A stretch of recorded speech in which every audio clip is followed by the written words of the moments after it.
Well, it's the 11th of November 2022, and here at Trove News, we normally cover a lot of energy news, oil and gas business, and also renewables.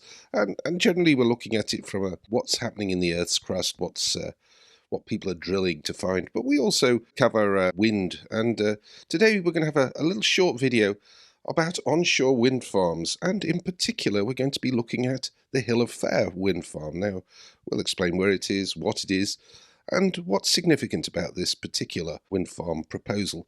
Now, the 11th of November 2022 is the final day of the consultation. So there is a website that I recommend you can go to, and we'll put a link in the description below, and you can see that a lot more information, but we'll share some of it with you. So this is a consultation that's being run by the company RES or RES, I'm not sure how you'd say that. It's going to end today. Is that truly an independent consultation? Well, it's the company who are trying to build the wind farm, involved in the construction, and so is it time to get the politicians involved? And let me show you why. So this is a map, and on the right here you can see, well, here we're in the northeast of Scotland. Here's Aberdeen, which is where I live, and this is the Hill of Fare. Now, I must walk the Hill of Fare once a month, have done for absolute years. It is a beautiful place. The Hill of Fare, probably not as well known for people in the town of Banchory and beyond, who would go walking to Scolty Hill, very, very popular spot, whereas Hill of Fare tends to be kind of a secret in the area. And I'm sorry to be actually advertising its presence, because it is one of the most beautiful spots close to Aberdeen. It's only less than half an hour's drive from the city centre to get here. There's not very much parking in the area, but if you know where, you can actually get parked up, and you can go into this sort of empty wilderness, and you can walk for hours without seeing anybody. Now, here's more detail of the Hill of Fare region, and here's where the turbines are being planned. Over on the western side, the biggest part, the Hill of Fare itself, not over here at Meikle Tap, which is another beautiful place with a mast on it. Now, we already have electricity pylons running straight across this otherwise beautiful and pristine piece of countryside, and you can study this map by just pausing the video. Here's a look at the sort of the impact area for this Hill of Fare wind farm. And you can pick out some places in here. You know, they're showing some of the castles on this particular one. I'm trying to locate Afford, and oh, there it is. It's there. So we're going to talk about Afford in a little while, but you can see it's some distance away. It's on the 15-kilometre radius away from the wind farm. So we'll have a look at that. Here is another map, which we're putting these in for information, so pause the video if you want to have a look at these. Now, RES, the company behind this, they say, well, you know, we absolutely need onshore wind, and yes, we're fully supportive of the energy transition and the move to net zero. But onshore, we've got an awful lot of these wind turbines, and does that look kind of natural with the Highland Coos in the foreground and the wind turbine in the background? It's yeah, you can read that and make your own opinion. Who are RES? Well, they are a large company. They've got interests around the world. They're the world's largest independent renewable energy company. Lots of employees, lots of experience, lot of operational assets.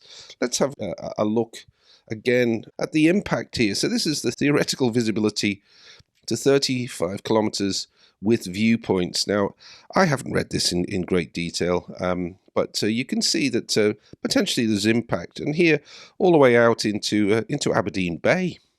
But not there's a lot of detail in here, and I shall leave that for you to follow up on their website.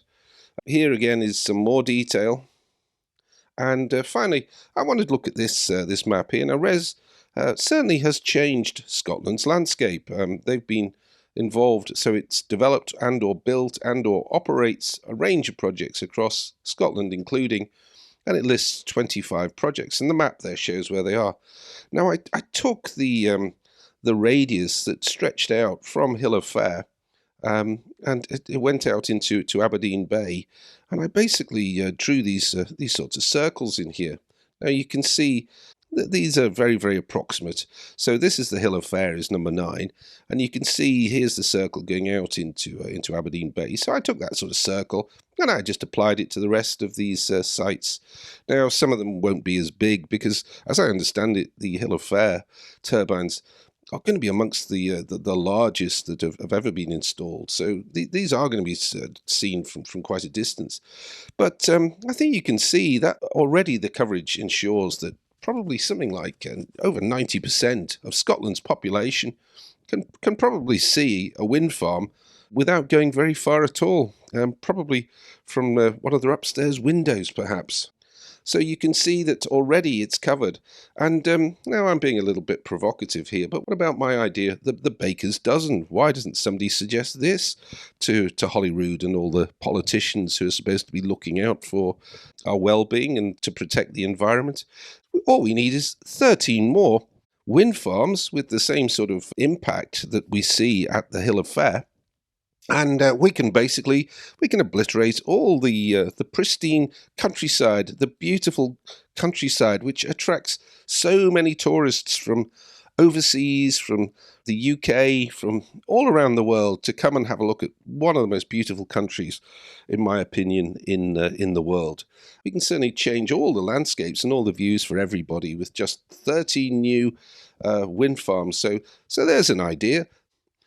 More details on where the current wind farms are, and just having a look at the Hill of Fare proposal. And I mentioned Socken. Oh no, I didn't. I mentioned Afford before. There you go.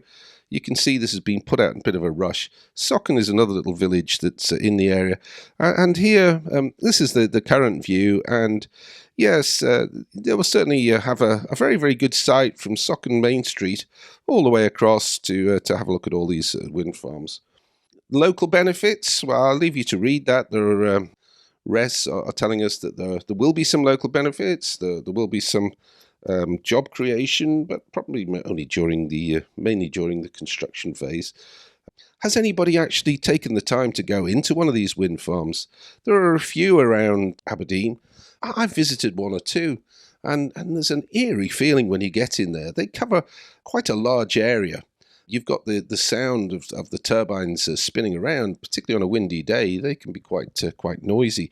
But it's all the access roads. And there's just this, I don't know what it is, this buzz in the air. You can feel this electricity. It's an eerie feeling. Go and try it out. Go and visit a wind farm and see how environmentally friendly you think it is.